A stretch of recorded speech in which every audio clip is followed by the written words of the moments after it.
Hey guys, I have a cool video today. I'm going to show you two examples. Kind of had like an aha moment. So I'm going to just start with the progression is in A Dorian. So it's A minor and then D major, G major, C major, right? Then the second example, I'm just going to do like a standard rock kind of progression with C major, A minor, F major, and G major. But let's get down to what I'm doing first before that. So you play the chords, right? In whatever spot you want. I'm starting with the first progression I was telling you guys about. I pick the D, G, and B strings right here, and I find the triads for them. This is just, you can do it with any strings and any chord progression, but this is just an example. So I have this for A, and then it goes to D, right? Okay, so I'm hitting, these notes and these notes. What happens if I make a little scale out of them?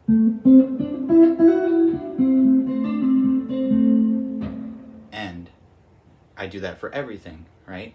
And the key here is playing this idea at the right time. So you don't play it the entire time over both chords. You let this chord breathe for a bit, right? And then that's your way of ushering in the next chord, right? And then you do the same. I know it's G. There's another G shape right here. So D goes to G next, So you literally just, right? And then we have C. And you play G and C together as one scale. That way it highlights what's happening in between the chords. This is one of many approaches to lead guitar. But I find this one is good because you stay perfectly in tune and in key and stuff to whatever's going on. And since you're phrasing it at good moments, you do stand out in the mix still, even though all of them are like chord tones, which normally kind of sink into a mix. And that's why a lot of people like to say like, okay, I'm playing this, I'm gonna just do some crazy A minor stuff, which is cool. But I'll show you why you need to know both. So I'm gonna loop this, and I'm going on for a while with this video, but I feel like it's like a good one to really dive into. And then I'll show you with the other chord progression to show you just the kind of different flavors you can get. So A minor, D major, G major, C major, right? Then I do.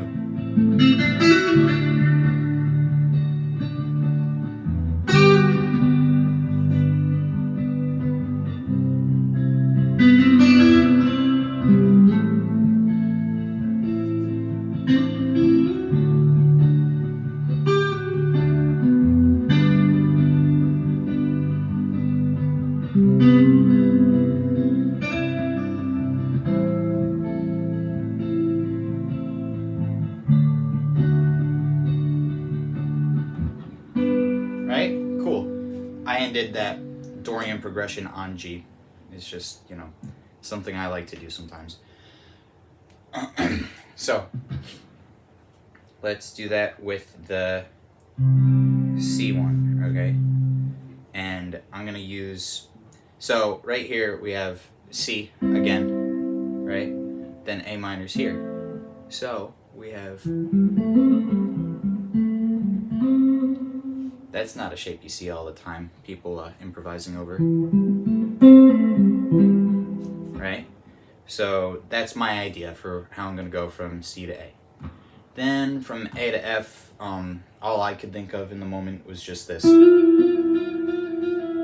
Because E is a chord tone, and then you literally just put F on there and it turns into an F chord, right? So you play with that idea. Okay. Then F to G, we have F to G. We can look at it like that, and you get this cool little shape here.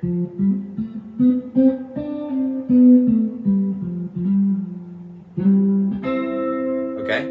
So that's all I'm gonna do, and I'm gonna try, like I said, to phrase it. So.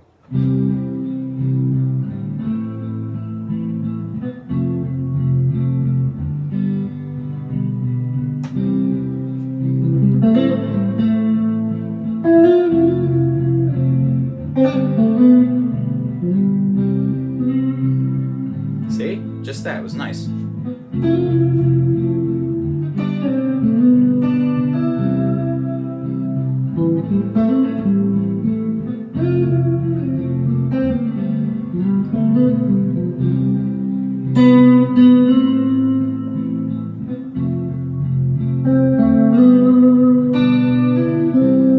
Cool. I didn't really have any idea of what I was getting into right there. Right? And then I just ended it with a pentatonic thing. So that's the thing. Now I'm going to show you the other way of looking at it, which is you need to know both because they both sound good. So I'm really bad at making these videos, but I really like, showing people this stuff. So let's go to that first chord progression, loop it again.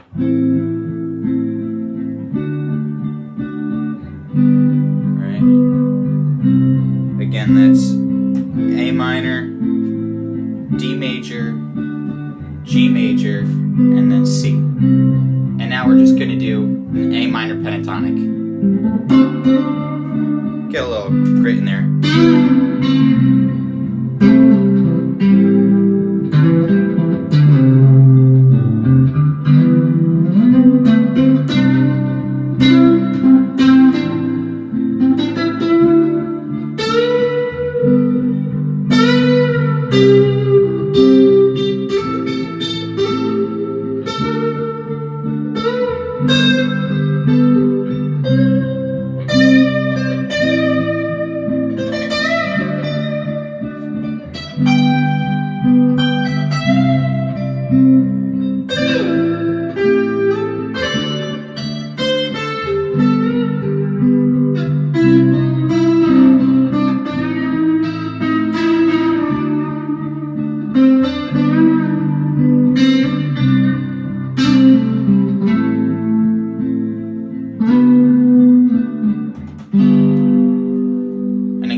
Ending on G. So there are pros and cons here. Gonna try and make this kind of short, but it's already 8 minutes. So I think the cool idea, especially if you're like, trying to, make a solo or even improvise, will be to like start off with chord tones, and then when you once everyone's ears are like oh yeah, this guy knows what notes to hit, then pick a pentatonic, or you could get weird with it, you could do like some crazy stuff like modal mixture or whatever. You could add a bunch of blue notes, I'm digressing, but I would like to say about the blue notes,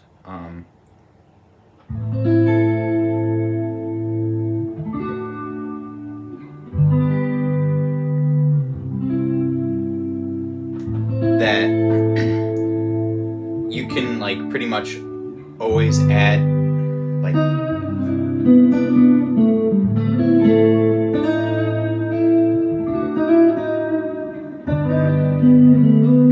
right here, this note. So since it's A Dorian, it's the same as G major to me, and G major goes like this. And if you add that sharp 5 or flat 6 of the parent key G major, no matter what mode you take that to, it's kind of tasteful. So since I was doing Dorian, it was like adding A's tritone.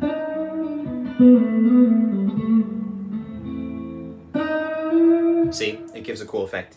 That works for a lot of other modes too. I can make another video on that if I feel like it. But yeah, so that's it. What else? So yeah, like I was saying, do that chord tone thing first, right?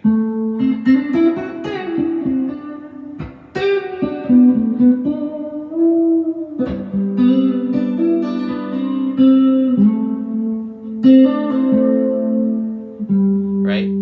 And then, once you got the chord tones going, pick a pentatonic scale that you know will work. So we know it's the key of G, but we also know it's A Dorian. You can do both scales. And then, like, you hear this a lot, but you really gotta make it talk. Like, so, like, just like, you know, like you hear the chords playing. Da da da da da da da da da.